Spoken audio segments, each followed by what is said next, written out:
L'hostilité jusqu'au jour de ma percée. Témoignage de Tad en Australie. L'échec de mon mariage a été scellé par ma persistance dans le péché secret et habituel de la pornographie. Cela m'a finalement conduit à l'adultère. J'étais trop fière pour demander l'aide de Dieu, même lorsque ma femme me confrontait. Je rejetais la faute sur moi et niais systématiquement les faits. La première fois que j'ai consulté un conseiller chrétien, ma femme et moi étions en plein divorce. Le conseiller m'a expliqué que Dieu avait permis que je sois mise à nu, non pas pour détruire mon mariage, mais pour le restaurer et me sauver la vie.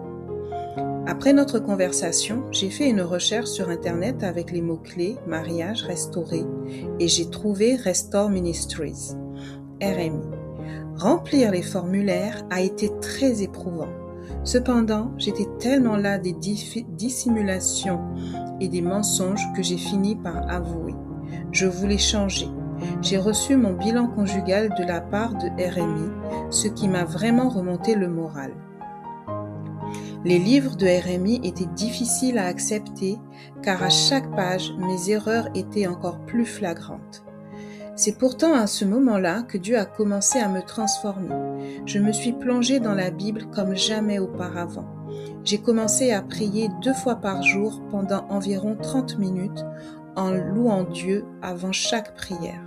Je chantais mes hymnes préférés et je n'écoutais plus que des chants de louange, d'adoration et du gospel. J'ai immédiatement opéré des changements et j'ai trouvé une nouvelle église et un nouveau groupe d'études bibliques. J'étais tellement transformée que je n'arrivais plus à croire que c'était moi. J'ai reçu une aide précieuse d'un ministère chrétien pour gérer mon envie de regarder de la pornographie. Je ne me suis pas arrêtée là, j'ai persévéré. J'ai reçu un soutien incroyable dans ma nouvelle église. Dieu est vraiment merveilleux, car lui seul pouvait me guider vers cette église. Dieu est devenu mon lever et mon coucher de soleil. Durant mes épreuves, Dieu m'a enseigné 2 grandes leçons, la foi et la persévérance dans la consécration. Nombreux étaient ceux, même des amis proches et des membres de ma famille, qui me conseillaient d'abandonner, de passer à autre chose et de trouver une autre compagne. J'ai confié à un ami que je défendais mon mariage et il m'a traité de délirant. Pendant tout ce temps, ma femme est restée très hostile envers moi. Aucun progrès n'était en vue. J'avais l'impression qu'une armée s'était dressée contre la restauration de mon mariage. Mais j'ai continué à prier et à faire des efforts. Au milieu de tout cela, j'ai appris à me dire « Dieu est plus grand que tout cela » et à garder sa parole dans mon cœur pour faire face à toutes les situations. Les moments les plus difficiles que Dieu m'a fait aider à traverser concernaient ma femme. Parfois, comme si elle n'était pas déjà assez hostile, elle l'était encore plus. Ces paroles me blessaient profondément. J'avais parfois l'impression qu'elles rendaient les visites à nos enfants extrêmement difficiles. Je restais impassible, me souvenant que Jésus, accusé à tort par les pharisiens devant Pilate, n'avait rien dit. Son amour était silencieux, alors je me suis tue. L'hostilité de ma femme à mon égard m'empêchait de me douter que notre réconciliation était proche. Rien ne laissait présager une amélioration de notre mariage jusqu'à la toute fin. Au contraire, nos relations se sont dégradées et elle semblait devenir encore plus hostile. Elle ne cessait de me confesser sa haine et affirmait que nous ne serions jamais ensemble. Son ami de l'église à l'époque était ravi de me faire signifier les papiers du divorce. J'ai continué à prier même après avoir signé les papiers du divorce. J'ai tout fait avec foi et j'étais convaincue que le divorce ne serait pas prononcé. J'avais prévu une fête pour sauver notre mariage et je n'avais pas encore réfléchi à la façon dont nous partagerions nos maigres économies. À l'époque, je vivais en colocation avec des personnes non chrétiennes et elles m'ont avoué ouvertement qu'elles pensaient que j'avais craqué.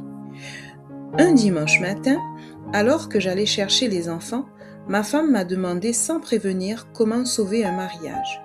Je lui ai parlé de ce que j'avais lu dans les livres de RMI et d'autres ressources que j'utilisais. Elle était sceptique, mais l'hostilité a disparu dès ce jour-là. Elle m'a appelé le lendemain et nous avons recommencé à passer du temps ensemble. Ma femme s'est remise à me parler, tout simplement. Avant, déposer et récupérer les enfants était devenu une simple formalité.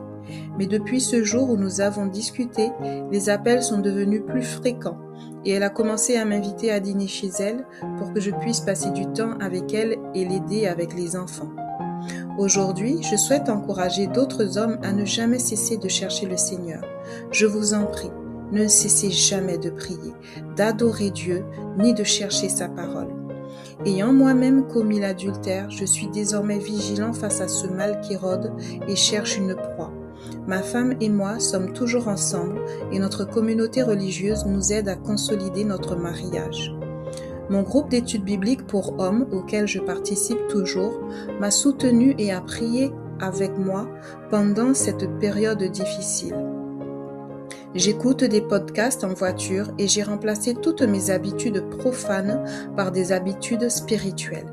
Alors, ne baissez pas votre garde un seul instant et continuez à vous entourer d'une communauté chrétienne masculine, même après la restauration de votre mariage.